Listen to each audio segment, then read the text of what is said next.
Ititikom kanyang bibig sa taglay niyang kulit, tsak ika'y mapapaibig. Ang bibi mo at ang bibi ko. I love you! Love you, pare. Bibo!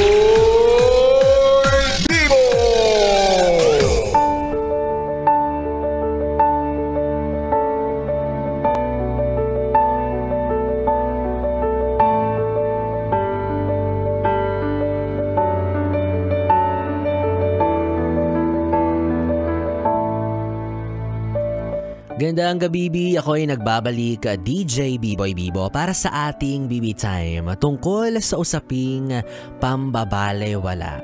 Na sa kabila ng lahat ng ibinigay mo sa taong mahal mo, ang nakukuha mong kapalit ay wala. Wala. Zero. W-A-L-A. Wala. Huwag na tayong maglokohan, no? Anong wala kang hinihinging kapalit? Siyempre meron. Masasaktan ka ba ng ganyan kung hindi ka nag-expect na kahit papaano mabalik man lang sa'yo kung ano yung pinaparamdam mo, di ba? Minsan nga nagsisettle ka or minsan nga malungkot ka pa sa bare minimum. What more kung wala talaga at all? Di ba? Paano kung hindi talaga nare-reciprocate? Bigay ka ng bigay, take siya ng take. Kaya wag ako. Been there, done that. Naranasan ko na yan. Oh, alam mo ba na minsan ko ring pinagdaanan yan. Oh, may nalalaman ka na naman sa akin. Chichismis mo na naman ako sa barangay ninyo. Sabihin mo na naman, ay si B-Boy Bibo, dati rin pala siyang niloko. Ikaw nga niloko Ako pa kaya. Oo, seriously speaking, way back 2021, I had the same experience. Oo, siya yung nag-initiate na interested siya sa akin. Yan. Siyempre ako na to di ba? B-Boy Bibo na to. Hanggang sa nakuha niya na yung loob ko. Siyempre lahat naman tayo, di ba? Kapag meron tayong kinilalang tao, winelcome sa buhay natin, eventually, makukuha rin at makukuha yung loob natin. And ayun, as time goes by, nakuha niya rin yung pagmamahal ko. Pero may isang bagay siyang hindi nakuha. Blah. Alam mo na, yung hindi niya nakuha sa akin yun. Hindi ko binigay.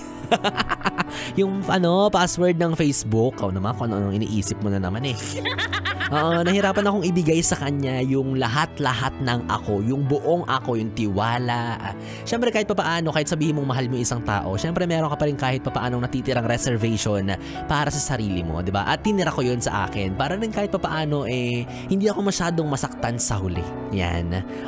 And then, kasi sabi ko sa sarili ko, hindi naman siya deserving, ba't ibibigay ko sa kanya lahat? Ano siya? Privileged? So yun.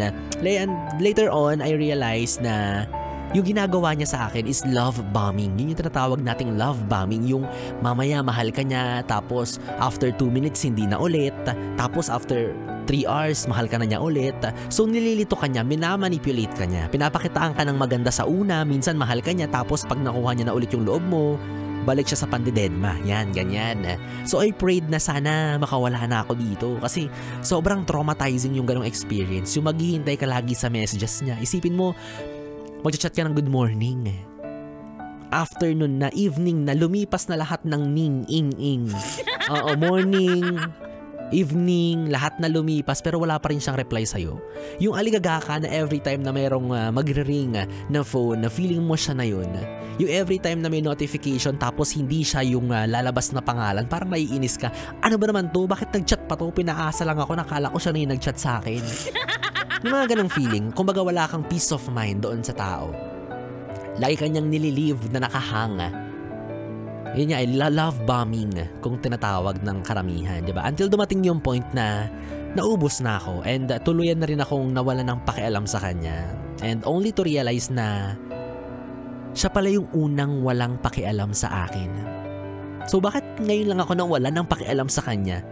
Parang feeling ko sobrang unfair. Bakit ngayon ko lang naramdaman tong matagal mo nang nararamdaman yung walang pakialam?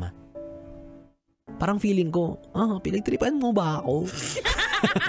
Sana sinabi mo, sasakyan ko naman yung trip mo Pero well, ganun talaga minsan, di ba? Hindi mo dapat binibiro ang pag-ibig. Hindi mo dapat pinaglalaroan ang pag-ibig. Kasi merong ibang tao, out there na talagang sineseryoso to at talagang pinapahalagahan. Kapag sinabi nilang nagmamahal sila, totoo yun, 100% nagmamahal sila ng buong puso. Well, some others, malungkot mang isipin pero yun ang katotohanan na yung iba ay trip-trip lang sa kanila ang pag-ibig. Diba? Pampalipas oras. Pampa-display. Meron lang ma-story na holding hands, ganyan, pero hindi talaga sila seryoso. Kumbaga, hindi nila kayang magsettle sa iisang tao. So, bottom line, doon sa story ko, nakalaya ako sa ganung sitwasyon. Thank God, oh my goodness. Such a relief. Para ako nabunutan ng tinik ng dinosaur sa lalamunan. Kaya ikaw, yes friend kong Bibi, kung nasa ganyan ka pa rin sitwasyon, promise you, may pag-asa ka pa. May pag-asa pang mawakasan yan. May pag-asa ka pang makataka sa ganyang sitwasyon. Ang kailangan mo lang is 100% na paninindigan. Yung tapang. Kasi choice mo rin yan kung gaano mo katagal titiisin yung ganyang sitwasyon, kung gaano ka katagal magtitiis sa ganyan mong nararamdaman. Kasi yung sasayangin mong panahon sa taong yan, it could have been more better person. Diba? So sayang yung time, sayang yung effort mo, sayang yung pagmamahal mo na binibigay mo sa taong hindi naman binabalik sa'yo kahit papaano. At kung ikaw naman ay minsan na rin nakalaya sa uri ng pagmamahal na ubod ng daya, yan. Congratulations. Binabati kita. Sana sa susunod na magmamahal ka, yung talagang karapat dapat na at higit sa lahat, huwag ka matakot ulit mag-umpisa. At the end of the day, hindi sila pare-parehas. At the end of the day, meron pa rin mga kagaya mo na seryosong nagmamahal. Diba? Don't give up on love. Ngayon ka pa ba susuko? Ang dami mo nang nilunok at sinubo. Nilunok na pride kasi yon, tsaka sinubong pagkain ng mga panahong nagde-date kayo. Ikaw naman. Anyways, nakasama mo ang Bibi mo sa radyo para sa 3 oras na Bibi Time. Ako po muli si DJ B-Boy Bibo, ang DJ na single, ready to mingle, basta walang label. Yung nakatabi mo alas 9 hanggang alas 12 para sa ating Bibi Time. Dito pa rin at dito ka lang sa istasyong number 1 sa kalokohan ng 101.1 Yes FM. Good night, Bibi. Mwah mwah. 101.1 Yes FM.